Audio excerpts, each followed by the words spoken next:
1994년 7월 16일 토요일 아침, 전남 백송포시 이제 막 결혼식을 올린 신혼부부의 달콤함이 산산조각나는 사건이 발생했습니다. 신혼여행에서 돌아온 다음날 아침, 26세 새 신부 윤아진 씨가 감쪽같이 사라져버린 것입니다. 그런데 이상했습니다. 지갑도 신분증도 옷도 모두 집에 그대로 있었습니다. 부부가 신혼여행에서 가져온 트렁크까지 옷장 안에 전부 놓여 있었죠. 더 이상한 건 남편의 증언이었습니다. 잠깐 바람 좀 쐬고 올게. 그녀는 핸드백만 들고 이 한마디를 남긴 채 밤 11시에 나갔다고 했습니다. 누가 새벽에 핸드백만 들고 바람을 쐬러 갑니까? 왜 지갑과 신분증은 두고 갔을까요? 경찰은 남편 전민승 씨의 진술과 정황만을 토대로 수사를 진행했습니다. 젊은 여자가 다른 남자와 눈이 맞아 야반도주했다. 마을 사람들은 수군거렸고 남편은 배신감과 절망 속에서 술로 밤을 지새워야 했습니다. 그렇게 사건은 단순 가출로 종결되었고 사람들의 기억 속에서 잊혀갔습니다. 하지만 15년이 흐른 2009년 5월, 믿을 수 없는 진실이 드러납니다. 항만 매립지에서 백골 시신 한 구가 발견됩니다. 그것은 도망친 줄 알았던 아내 윤아진 씨였습니다. 세상은 경악했습니다. 그리고 오래돼서 삭은 핸드백, 바닥에서 나온 필름 한 장, 그것이 15년간 묻혀있던 진실을 깨웠습니다. 도대체 1994년 그날 밤, 신혼부부의 사랑방에서는 무슨 일이 벌어졌던 걸까요? 그날의 이야기 바로 시작합니다. 이야기를 시작하기 전에 구독과 좋아요는 미제 사건을 다시 세상에 드러내는데 큰 힘이 됩니다. 홍영웅의 사건 파일 시작합니다. 신혼 이틀째 되는 밤이었습니다. 신랑 전민승 씨, 당시 29세는 신혼여행 피로에 침대에 누워 있었습니다. 3박 4일 신혼여행을 마치고 돌아온 지 하루. 아직 여행 가방도 다 정리하지 못한 상태였죠. 신부 윤아진이 방문을 열고 들어왔습니다. 여보, 나 잠깐 바람 좀 쐬고 올게. 전민승 씨는 반쯤 잠든 상태로 대답했습니다. 응, 조심해서 다녀와. 그게 마지막이었습니다. 다음 날 토요일 아침 9시, 전민승 씨가 잠에서 깼을 때 아내는 없었습니다. 처음엔 일찍 일어나 장이라도 보러 간 줄 알았습니다. 하지만 시간이 지나도 돌아오지 않았습니다. 10시, 11시, 정오. 전화를 걸어도 받지 않았습니다. 그런데 이상한 점을 발견했습니다. 거실 탁자 위에는 지갑이 그대로 있었고요. 안방 화장대 위에는 주민등록증까지 놓여 있었습니다. 옷장을 열어봤습니다. 옷도 그대로였습니다. 심지어 어젯밤 입고 있던 잠옷이 침대 옆에 놓여 있었습니다. 그렇다면 뭘 입고 나간 걸까요? 전민승 씨는 기억을 더듬었습니다. 아내가 방에 들어왔을 때 무엇을 입고 있었는지. 베이지색 면 원피스였습니다. 평상복이었죠. 하지만 한 가지가 없었습니다.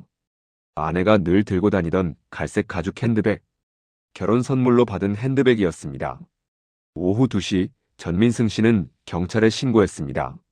아내가 실종됐습니다. 백송포 경찰서 형사들이 출동했습니다. 현장을 살펴봤지만 특이한 점은 없었습니다. 문단속은 되어 있지 않았고요. 집안에 다툰 흔적도 없었습니다. 현장을 담당한 형사가 물었습니다. 어젯밤에 부부싸움 같은 거 없었습니까? 전민승 씨가 고개를 저었습니다. 아닙니다. 신혼여행 잘 다녀왔고 사이 좋았어요. 형사가 메모를 했습니다. 당시 1994년 아파트 복도에는 CCTV가 없었습니다. 목격자도 없었습니다.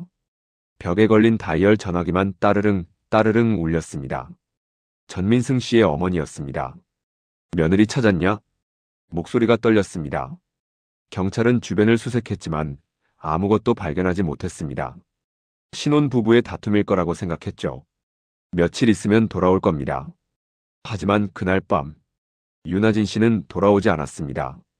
그리고 그 다음 날도 사라진 신부. 남겨진 건 지갑과 신분증, 그리고 의문뿐이었습니다. 왜 핸드백만 들고 나갔을까요? 바람을 쐬러 간다는 사람이 왜 핸드백을 챙겼을까요? 진실은 그 핸드백 안에 있었습니다. 하지만 아무도 몰랐습니다. 윤아진 씨는 전남 해안의 작은 도시 백송포 토박이였습니다. 인구 8만의 조용한 어촌 도시. 하지만 1990년대 들어 항만 개발이 시작되면서 분위기가 달라지고 있었죠. 그녀는 백송포 여자고등학교를 졸업하고 지역 수협에 취직했습니다. 월급은 80만 원 정도. 성실하고 조용한 성격이었습니다. 수협 동료들의 증언입니다. 말수가 적었어요. 업무는 정확하게 처리했고요. 그런 하진 씨에게 취미가 하나 있었습니다. 사진 찍기. 작은 필름 카메라를 늘 들고 다녔습니다. 하진이는 사진 찍는 걸 정말 좋아했어요.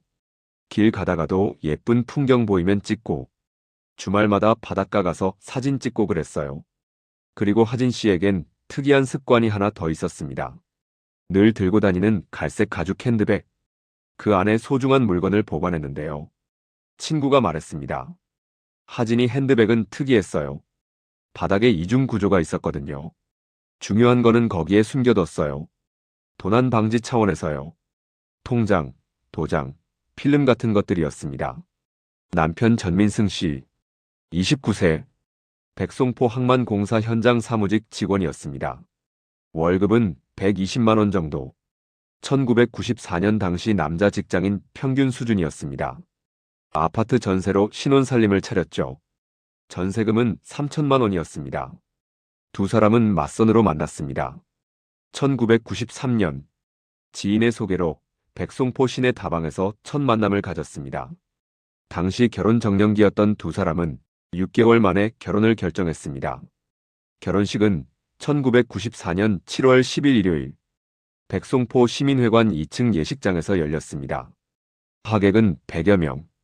그런데 특이한 점이 있었습니다. 신랑 측 하객 명단을 보면 항만 관련 업체 사람들이 유난히 많았습니다. 전민승 씨가 항만공사 직원이다 보니 회사 관계자들이 많이 온 거였죠. 건설사 직원, 하도급 업체 사람들, 명함을 주고받고 축의금을 건넸습니다. 신혼여행은 제주도 3박 4일. 비행기 타고 제주도 가는 게 유행이던 시절이었죠. 하진 씨는 제주도에서도 사진을 많이 찍었습니다. 한라산, 성산 일출봉, 바닷가. 필름 3통을 다 썼다고 친구에게 말했습니다. 그리고 돌아온 다음 날인 7월 14일 목요일. 하진 씨는 친구에게 전화를 걸었습니다. 친구가 기억하는 대화 내용입니다. 신혼여행 잘 다녀왔어. 사진 많이 찍었는데 내일 인화하러 갈 거야. 그리고 이상한 말을 했습니다. 근데 있잖아. 사진에 이상한 게 찍힌 것 같아. 친구가 물었습니다. 이상한 게 뭔데? 하진 씨가 잠깐 망설이다 말했습니다. 아니야, 내가 잘못 본 것 같아. 내일 확인해 볼게. 그게 친구가 들은 마지막 목소리였습니다. 다음 날인 7월 15일 금요일. 하진 씨는 수협에 정상 출근했습니다. 퇴근 시간은 오후 6시. 집으로 돌아가는 하진 씨를 본 사람은 아파트 경비원이었습니다. 손에 인화된 사진 봉투를 들고 있었어요. 그날 밤 11시. 하진 씨는 집을 나섰고 다시는 돌아오지 않았습니다. 백송포 경찰서 형사과. 실종 신고가 접수된 지 3일째 되는 날이었습니다. 담당 형사는 사건을 정리하면서 이상한 점 투성이었습니다. 지갑과 신분증을 두고 갔습니다. 핸드백만 들고 나갔습니다. 경찰은 2가지 가설을 세웠습니다. 가출 또는 야반도 주거나 신혼부부의 갈등 가능성. 형사가 남편 전민승 씨를 조사했습니다. 부부싸움 같은 거 없었습니까? 정말 없었습니다. 신혼여행도 잘 다녀왔고요. 친정 부모도 조사했습니다. 따님이 결혼 생활에 불만 같은 거 말씀하셨습니까? 아니에요. 오히려 행복하다고 했어요. 가출설은 설득력이 떨어졌습니다. 지갑과 신분증 없이 어떻게 도망갑니까? 경찰은 남편의 범행을 의심하기 시작했습니다. 통계적으로 가장 가까운 사람이 범인인 경우가 많습니다. 저는 11시쯤 잠들었습니다. 피곤해서 아침까지 푹 잤어요. 알리바이를 확인할 방법이 없었습니다. CCTV도 없었습니다. 목격자도 없었습니다. 그런데 한 가지를 발견했습니다.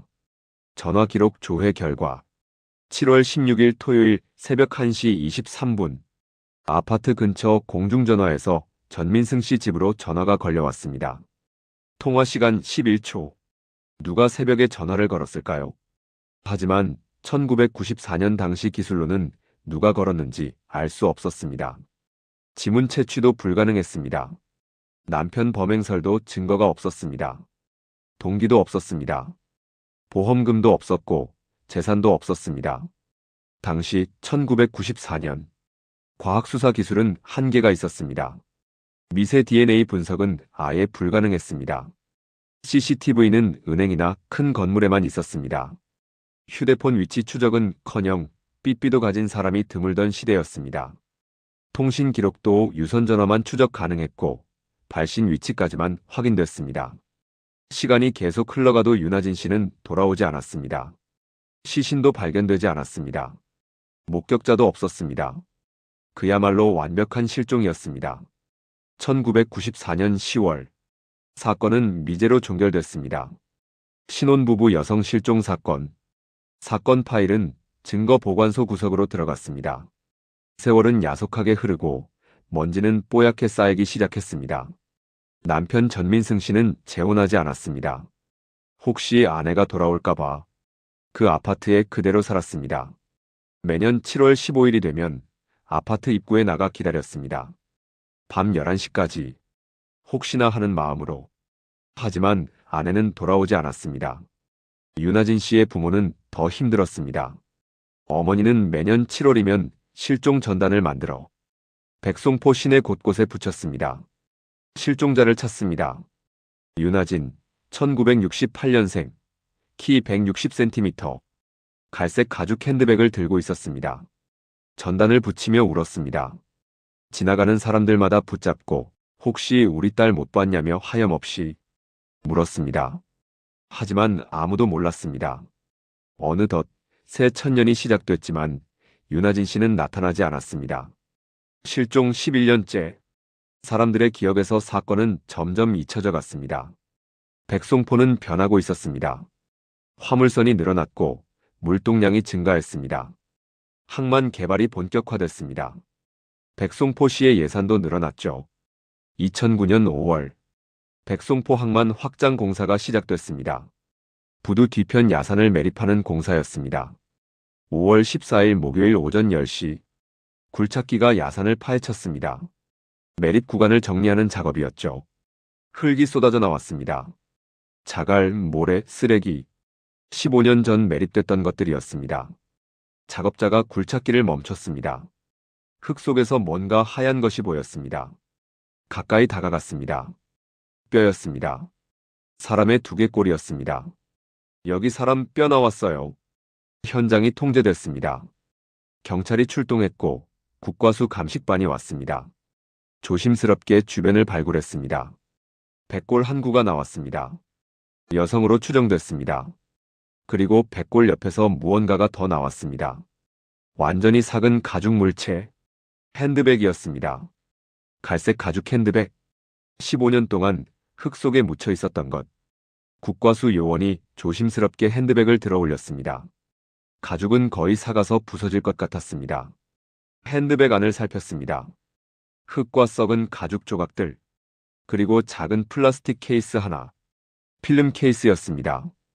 요원이 케이스를 열었습니다. 비어 있었습니다. 필름은 없었습니다. 필름 케이스만 있고 필름은 없네요. 그런데 이상했습니다. 왜 빈 케이스를 핸드백에 넣고 다녔을까요? 요원이 핸드백을 더 세밀하게 조사했습니다. 삭은 가죽을 조심스럽게 다루던 중 찢어지는 소리가 났습니다. 핸드백 바닥이 뜯어졌습니다. 그 순간 안쪽에서 다른 층이 보였습니다. 이중 바닥이었습니다. 바닥 안쪽을 열었습니다. 완전히 부서진 필름 한 통. 15년 동안 이중 바닥에 숨겨져 있었던 필름. 필름 발견했습니다. 현장이 긴장했습니다. 백골의 신원 확인 작업이 시작됐습니다. 치아 기록을 대조했습니다. 1994년 실종자 명단과 비교했습니다. 5월 20일 결과가 나왔습니다. 백골은 윤아진 씨로 확인됐습니다. 1994년 7월 15일 실종된 26세 신부. 15년 만에 돌아왔습니다. 백골로. 실종 사건은 그 순간 살인 사건으로 바뀌었습니다. 그리고 이중 바닥에서 발견된 필름. 부서지고 손상됐지만 복원 가능성이 있었습니다. 국과수 특수복원팀에 의뢰됐습니다. 드디어 15년 동안 잠들어 있던 증거가 깨어나기 시작했습니다. 시간은 증거를 감추기도 하지만 동시에 진실을 드러나기도 합니다. 2009년 5월, 백송포 경찰서 강력계의 특별수사팀이 구성됐습니다. 15년 전 실종 사건이 살인 사건으로 바뀐 순간이었습니다.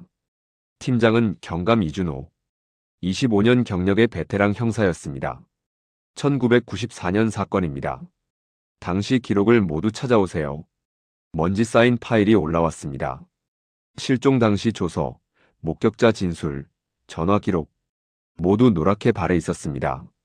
이준호 경감이 파일을 넘기며 중얼거렸습니다. 1994년 수사.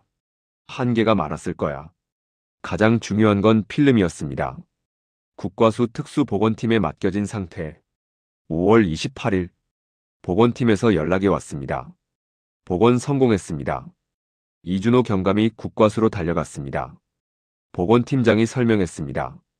15년 동안 흙 속에 묻혀 있었지만 필름을 넣은 비닐이 밀봉 역할을 했습니다. 이중 바닥에 숨겨져 있어서 직접적인 손상은 적었고요. 특수 화학 처리로 3장을 복원했습니다. 모니터에 사진이 떴습니다. 어두운 밤, 항만 부두로 보이는 곳에 컨테이너와 자재들이 쌓여 있었습니다. 두 남자가 서 있었으며 한 명은 검은색 정장, 다른 한 명은 작업복을 입었습니다. 다음 사진이 뭔가 수상하고 구려 보였습니다. 검은색 정장을 입은 남자가 갈색 봉투를 건네고 있었습니다. 돈 봉투로 보였습니다. 받는 남자는 작업복 차림, 그리고 사진 한쪽에 차량이 보였습니다.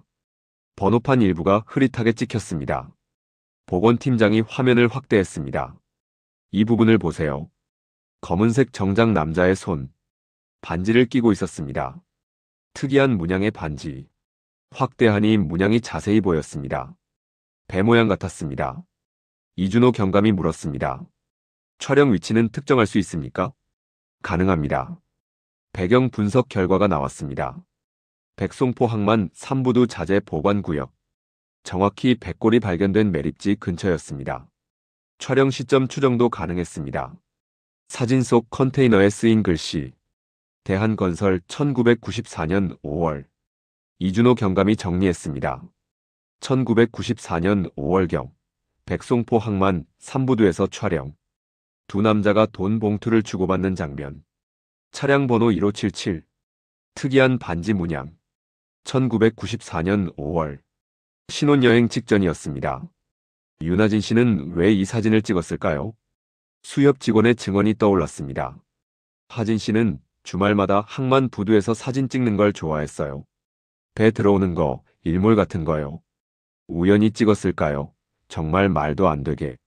사진 찍다가 우연히 저 장면을 찍어버린 게 원인이 되었을까요? 그런데 중요한 건 시기였습니다. 1994년 5월. 이준호 경감이 1994년 신문 기사를 검색했습니다. 백송포 항만 개발 비리 의혹. 1994년 6월 15일자 지역 신문. 기사 내용은 이랬습니다. 백송포 항만 3부두 확장 공사와 관련해 불법 하도급 의혹이 제기되고 있다. 업체 간 비자금 조성 가능성도 제기됐다. 하지만 증거 부족으로 수사가 중단됐다. 증거 부족. 이준호 경감이 사진을 다시 봤습니다. 돈 봉투를 주고받는 두 남자. 이게 증거였습니다. 15년 전 증거. 차량 번호 추적하세요. 그리고 이 반지 문양. 1994년 당시 항만 관련 업체들 조사하세요. 수사팀이 움직이기 시작했습니다. 1994년 차량 등록 기록. 전남호로 시작하는 번호. 뒷자리 577. 컴퓨터가 검색했습니다. 그리고 배 모양의 반지 문양. 항만 관련 업체 심볼일 가능성이 컸죠. 1994년 당시 백송포 항만 개발에 참여한 업체 리스트들을 모두 모아 하나씩 대조했습니다. 범인은 15년 전 그 사진 속 어딘가에 반드시 있을 겁니다. 2009년 6월 3일 차량 추적 결과가 나왔습니다. 1994년 당시 등록된 차량은 3대였습니다. 현대 그랜저. 소유주는 박성준. 이준호 경감이 이름을 확인했습니다. 박성준. 누구지? 데이터베이스를 검색했습니다. 박성준. 1994년 당시 38세. 동양해운 실무 책임자. 백송포 항만 개발 하도급 업체였습니다. 1994년 삼부두 확장 공사에 참여했던 회사. 이준호 경감이 1994년 비리 의혹 기사를 다시 펼쳤습니다. 동양해운이 언급돼 있었습니다. 불법 하도급 의혹의 중심에 동양해운이 있다. 하지만 증거 불충분으로 수사 중단. 바로 그 회사의 실무 책임자 박성준. 이 사람 현재 어디 있습니까? 조회 결과. 박성준은 2009년 현재 서울 강남구 거주. 다른 무역회사 임원으로 재직 중. 일단 과거 기록부터 더 파보세요. 수사관이 1994년 항만 업체들의 기념품을 조사했습니다. 회사 창립 기념 반지, 기념 배지 같은 것들. 동양해운. 1989년 창립 5주년 기념으로 임직원들에게 반지를 제작해 나눠줬습니다. 디자인은 배 모양. 사진 속 반지와 일치했습니다. 이준호 경감이 고개를 끄덕였습니다. 차량도 박성준, 반지도 박성준. 그런데 더 중요한 연결고리가 있었습니다. 수사관이 1994년 실종 사건 기록을 다시 펼쳤습니다. 윤하진 씨와 전민승 씨의 결혼식. 하객 명단. 명단을 하나씩 확인했습니다. 신랑 측 하객, 전민승 씨의 직장 동료, 선배들. 그리고 거기에 있었습니다. 박성준. 경감님, 박성준이 결혼식에 참석했습니다. 이준호 경감이 눈을 크게 떴습니다. 뭐? 전민승 씨의 직장 선배였습니다. 전민승 씨가 백송포 항만공사 직원이었지 않습니까? 박성준은 하도급 업체 동양해운 직원이었고요. 업무상 자주 만나는 사이였다고 합니다. 모든 게 연결되기 시작했습니다. 박성준은 전민승 씨의 선배, 결혼식에 하객으로 참석, 당연히 신부 윤하진 씨도 봤을 것. 그리고 윤하진 씨가 찍은 사진. 박성준이 돈 봉투를 주고받는 장면. 이준호 경감이 정리했습니다. 윤하진 씨가 우연히 사진을 찍었다. 그 속에 박성준의 비리 장면이 담겼다. 그리고 실종됐다. 수사관이 물었습니다. 박성준이 사진 사실을 알았을까요? 확인이 필요합니다. 그때 다른 수사관이 뛰어들어왔습니다. 경감님, 인화소 찾았습니다. 1994년 당시 백송포에는 인화소가 3곳뿐이었습니다. 그중 한 곳이 아직 영업 중이었습니다. 백송포 사진관. 사진관 주인 김영철. 당시 35세, 현재 50세. 1994년 7월경에 신혼부부가 필름 맡긴 거 기억하십니까? 김영철 씨가 고개를 끄덕였습니다. 기억나요.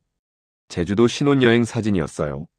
그 여자가 사진 찾으러 왔을 때 뭔가 이상한 점 없었습니까? 김영철 씨가 기억을 더듬었습니다. 있었어요. 한 장을 보더니 얼굴이 굳더라고요. 부두 쪽 사진이었는데 그 사진을 누가 봤습니까? 글쎄요. 제가 봤고.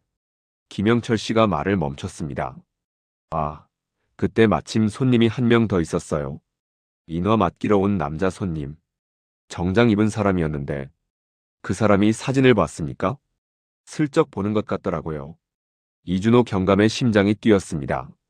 그 남자 얼굴 기억하십니까? 글쎄요, 15년 전이라. 수사관이 박성준의 사진을 보여줬습니다. 1994년 당시 사진. 김영철 씨가 고개를 갸우뚱했습니다. 오래되어서 확실하진 않아요. 확실하진 않지만 가능성은 있었습니다. 그리고 마지막 증거. 1994년 실종 당일 새벽 1시 23분. 윤하진 씨 집으로 걸려온 11초짜리 전화. 발신 위치는 백송포 항만 부두 인근 공중전화. 수사관이 1994년 동양해운 사무실 위치를 확인했습니다. 백송포 항만 부두 자재 보관 컨테이너 2층. 공중전화에서 불과 200m 거리였습니다. 모든 증거가 박성준 한 사람을 가리키고 있었습니다. 하지만 범인은 아직 확정할 수 없었습니다. 2009년 6월 10일 수사팀은 박성준을 집중 추적했습니다. 먼저 1994년 당시 동료들을 찾아갔습니다. 동양해운 전 직원 여러 명이 증언했습니다. 박성준 과장은 1994년 여름에 갑자기 회사를 그만뒀어요. 7월 말쯤이었던 것 같은데 이유는 말 안 했어요. 윤아진 씨 실종 2주 후였습니다. 그 사람 성격이 어땠습니까? 꼼꼼했어요. 완벽주의자 같았달까?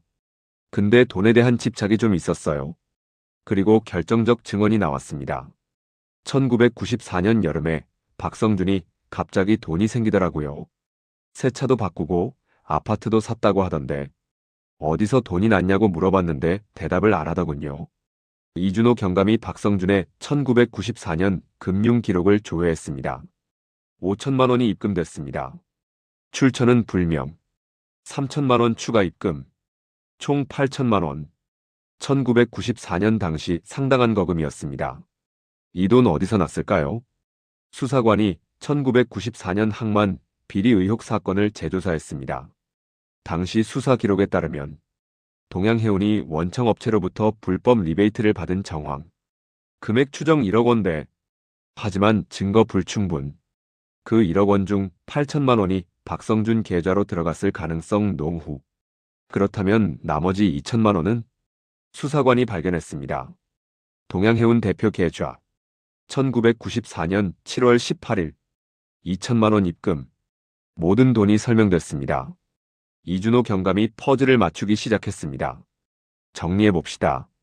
1994년 5월. 박성준이 돈 봉투를 받는 장면을 윤아진 씨가 우연히 촬영. 1994년 7월 초. 윤아진 씨가 사진 인화. 인화소에서 이상한 점 발견. 박성준이 인화소에서 우연히 목격했을 가능성. 7월 14일 목요일. 윤아진 씨가 친구에게 전화. 사진에 이상한 게 찍혔다. 누군가 이 사실을 박성준에게 알렸을 것. 공중전화에서 윤아진 씨 집으로 전화. 그날 새벽 윤아진 씨가 핸드백을 들고 집을 나섰습니다. 밤 11시에 누군가 집을 찾아왔을 가능성. 아니면 전화로 유인했을 가능성. 그리고 윤아진 씨는 알았습니다. 위험을. 그래서 집을 나서기 전에 필름을 핸드백 이중 바닥에 숨겼습니다. 혹시 모를 상황에 대비해서 이준호 경감이 사건을 재구성했습니다. 박성준은 윤아진 씨가 사진을 찍었다는 걸 알았습니다. 필름을 회수해야 했죠. 새벽에 만나자고 유인했을 겁니다. 바로 백골이 발견된 그곳에서 매립지 토양을 재분석한 결과가 나왔습니다. 1994년 당시 그곳은 공사 자재 보관 컨테이너가 있던 곳, 동양해운이 사용하던 구역이었습니다. 박성준이 윤아진 씨를 그곳으로 데려갔습니다. 필름을 내놓으라고 협박했을 겁니다. 윤아진 씨는 거부했을 거고, 그리고 이준호 경감이 말을 멈췄습니다. 살해했습니다. 그 후 핸드백을 뒤졌지만 필름을 못 찾았을 겁니다. 이중 바닥을 몰랐으니까 빈 필름 케이스만 보고 필름이 없다고 생각했을 거예요. 그리고 시신과 핸드백을 매립 예정 구역에 묻었습니다. 며칠 후 그 위로 흙이 덮였고 15년 동안 아무도 몰랐죠.